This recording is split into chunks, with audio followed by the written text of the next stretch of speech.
ಎಲ್ಲರಿಗೂ ನನ್ನ ನಮಸ್ಕಾರಗಳು. ರೂಪಣಾತ್ಮಕ ಪರೀಕ್ಷೆ 2 a formative assessment 2 FA2 model question paper with answers, LBA based FA2 model question paper with answers. Subject 7ನೇ ತರಗತಿ, ವಿಷಯ ಕನ್ನಡ, ಸಮಯ 40 ನಿಮಿಷ ಮತ್ತು ಅಂಕಗಳು 20. ಇಲ್ಲಿ ಸಬ್ಜೆಕ್ಟ್ ಯಾವುದು? ಕನ್ನಡ ಪ್ರಥಮ ಭಾಷೆ. ಕ್ಲಾಸು 7th ಇದೆ. ಟೈಮ್ 40 ಮಿನಿಟ್ಸ್ ಇದೆ. ಗರಿಷ್ಠ ಅಂಕಗಳು ಮ್ಯಾಕ್ಸಿಮಮ್ ಮಾರ್ಕ್ಸ್ 20 ಮಾರ್ಕ್ಸ್ ಇದೆ. ಇದು FA2 model question paper LBA based ಇರ್ತಕ್ಕಂಥದ್ದು. LBAದಲ್ಲಿರುವಂತಹ ಪ್ರಶ್ನೆಗಳನ್ನು ತೆಗೆದುಕೊಂಡು ಮಾಡಿರುವಂತಹ ಒಂದು FA2 model question paper with answers. ಕೆಳಗಡೆಗೆ ಅದರ ಉತ್ತರಗಳಿವೆ.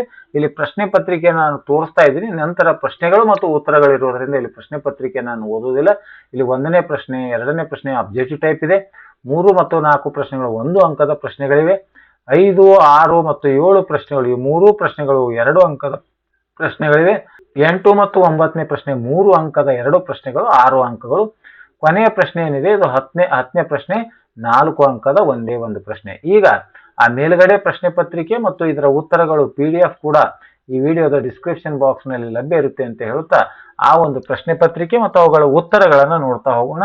ಮೊದಲಿಗೆ 1942ರಲ್ಲಿ ಗಾಂಧೀಜಿಯವರು ಬ್ರಿಟಿಷರ ವಿರುದ್ಧ ಹೋರಾಡಲು ಭಾರತೀಯರಿಗೆ ನೀಡಿದ ಪ್ರಮುಖ ಘೋಷಣೆ ಯಾವುದು ಅಂದ್ರೆ ಆ ಉತ್ತರ ಕ್ವಿಟ್ ಇಂಡಿಯಾ, ಭಾರತ ಬಿಟ್ಟು ತೊಲಗಿ ಅನ್ನುವಂಥ ಉತ್ತರ ಸರಿಯಾದ ಉತ್ತರ. 2ನೇದು, ಭಾಗ್ಯದ ಬಳೆಗಾರ ಪದ್ಯದ ಪ್ರಕಾರ ಮುತ್ತೈದೆ ಹಟ್ಟಿಯಲ್ಲಿ ಹಾಕಿರುವ ಚಪ್ಪರ ಯಾವುದು ಅಂತ ಕೇಳಿದ್ರೆ ಮುತ್ತಿನ ಚಪ್ಪರ ಅನ್ನುವಂಥ ಸರಿಯಾದ ಉತ್ತರ ಇದು ಅಂತ.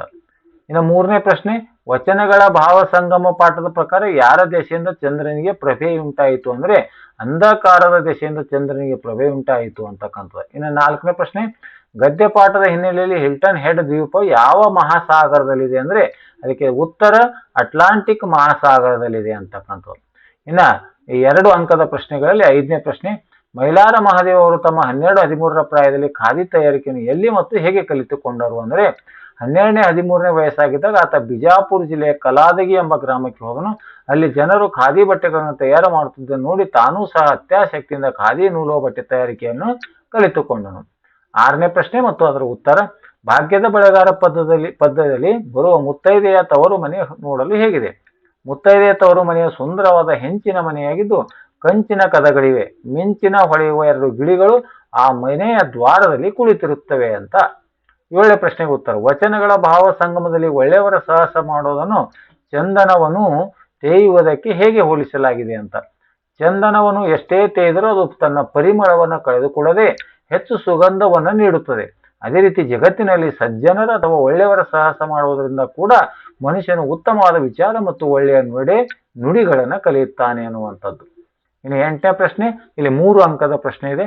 ಹಿಲ್ಟನ್ ಹೆಡ್ ಚಳವಳಿ ಪಾಠದಲ್ಲಿ ಬರುವ ಲಿಬರ್ಟಿ ಓಕ್ ಎಂಬ ಸ್ಮಾರಕದ ಮರದ ಮಹತ್ವ ಹಾಗೂ ಅದರ ಹಿನ್ನೆಲೆ ವಿವರಿಸಿ ಅಂತ ಹೇಳಿದರೆ ಇದು ಹಳೆಯ ಓಕ್ ಮರವನ್ನ ಲಿಬರ್ಟಿ ಓಕ್ ಮರ ಅಂತ ಕರೀತಾರೆ. 50ರ ದಶಕದಲ್ಲಿ ಪರಿಸರ ಸಂರಕ್ಷಣೆಗಾಗಿ ಸ್ಥಳೀಯ ನಿವಾಸಿಗಳ ಮರದ ಕೆಳಗೆ ಒಟ್ಟುಗೂಡಿ ಗಿಡ ಮರಗಳನ್ನು ಕಡಿಯದಂತೆ ಪ್ರತಿಭಟಿಸಲು ಪಣ ತೊಟ್ಟಿದ್ದರು.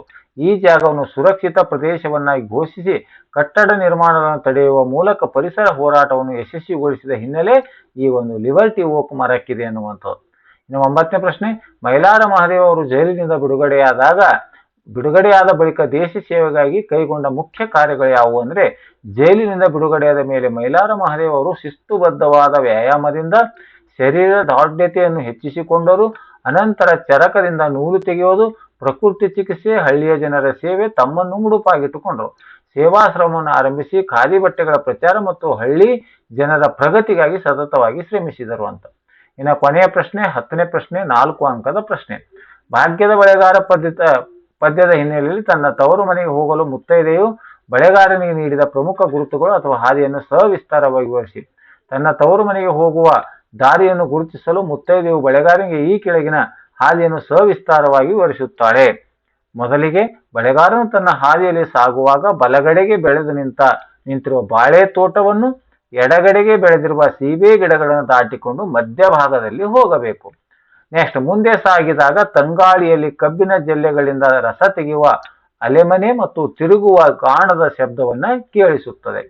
3ನೇದು, ಅಲ್ಲಿಂದ ಸುಂದರ ತೋಟಗಳಲ್ಲಿ ನವಿಲುಗಳು ಮತ್ತು ಸಾರಂಗಗಳು ಸ್ವಚ್ಛಂದವಾಗಿ ನಲಿಯುತ್ತಿರುತ್ತವೆ.